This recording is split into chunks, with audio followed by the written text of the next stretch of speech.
Assalamualaikum warahmatullahi wabarakatuh. Shalom, Om Swastiastu, Namo Buddhaya, salam kebajikan dan salam sejahtera bagi kita semua.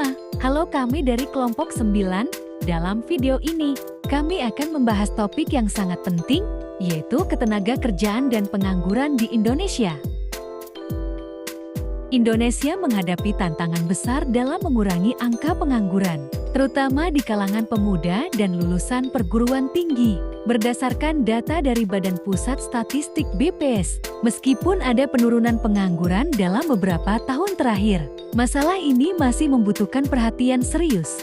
Pada presentasi ini, kita akan menganalisis tren pengangguran di Indonesia 2010 sampai 2023. Membahas faktor-faktor penyebab pengangguran, mengulas solusi yang telah diambil oleh pemerintah untuk mengurangi pengangguran. Mengapa pengangguran masih tinggi? Hai semuanya, hari ini kita akan membahas masalah penting yang memengaruhi jutaan orang di Indonesia, pengangguran yang tinggi. Yuk kita bahas kenapa ini masih jadi masalah besar. Pertama, pengangguran di kalangan anak muda memprihatinkan. Anak muda, terutama yang berusia 16-24 tahun menghadapi tingkat pengangguran sebesar 20,6%.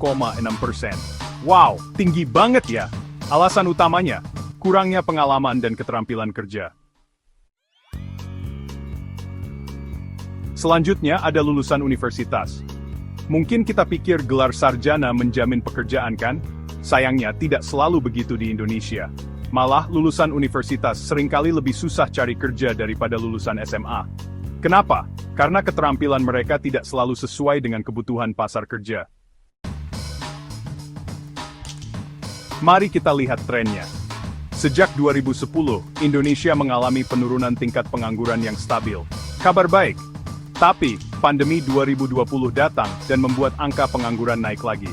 Bahkan di tahun 2023, angkanya masih di 5,86%. Apa penyebab angka-angka ini? Ada beberapa faktor. Pertama, ada ketidakcocokan antara keterampilan yang dimiliki orang dan yang diinginkan perusahaan. Kedua, kesempatan kerja tidak merata di seluruh wilayah. Dan ketiga, perubahan ekonomi membuat beberapa sektor menyusut, sementara yang lain tumbuh, menyebabkan hilangnya pekerjaan. Lalu, apa yang sedang dilakukan untuk mengatasi ini? Pemerintah telah meluncurkan beberapa program. Program Kartu Prakerja memberikan pelatihan untuk meningkatkan keterampilan kerja. Pendidikan vokasi juga ditekankan untuk memenuhi kebutuhan industri. Dan pembangunan infrastruktur bertujuan untuk menciptakan lapangan kerja di daerah yang kurang berkembang. Langkah-langkah hebat yang diambil pemerintah Indonesia untuk mengatasi pengangguran. Yuk, kita bahas satu persatu. Pertama, Kartu Prakerja. Program ini sangat bermanfaat. Dirancang untuk pencari kerja dan mereka yang terkena PHK. Kartu Prakerja menyediakan pelatihan online dan offline di berbagai bidang seperti teknologi, pemasaran, dan keterampilan teknis. Dan yang paling penting, peserta mendapatkan insentif finansial untuk mendukung mereka selama pelatihan.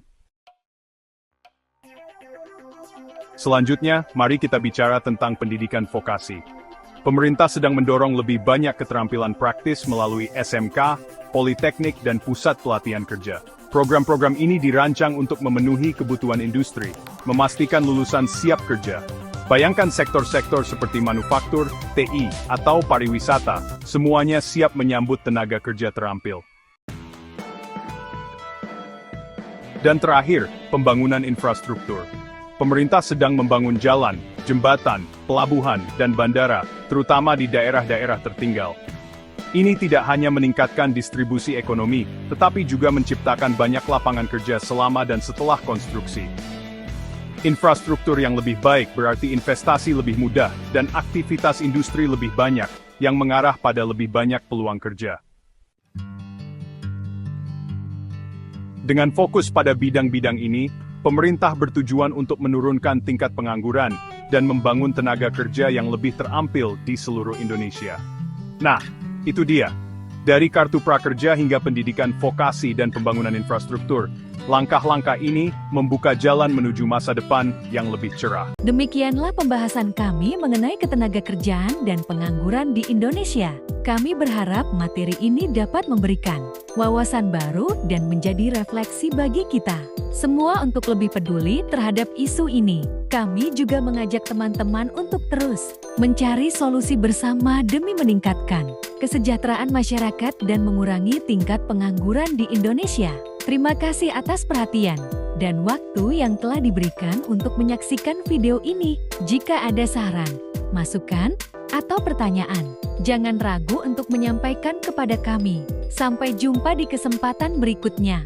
Wassalamualaikum warahmatullahi wabarakatuh. Shalom, Om Swastiastu, Namo Buddhaya, dan salam kebajikan.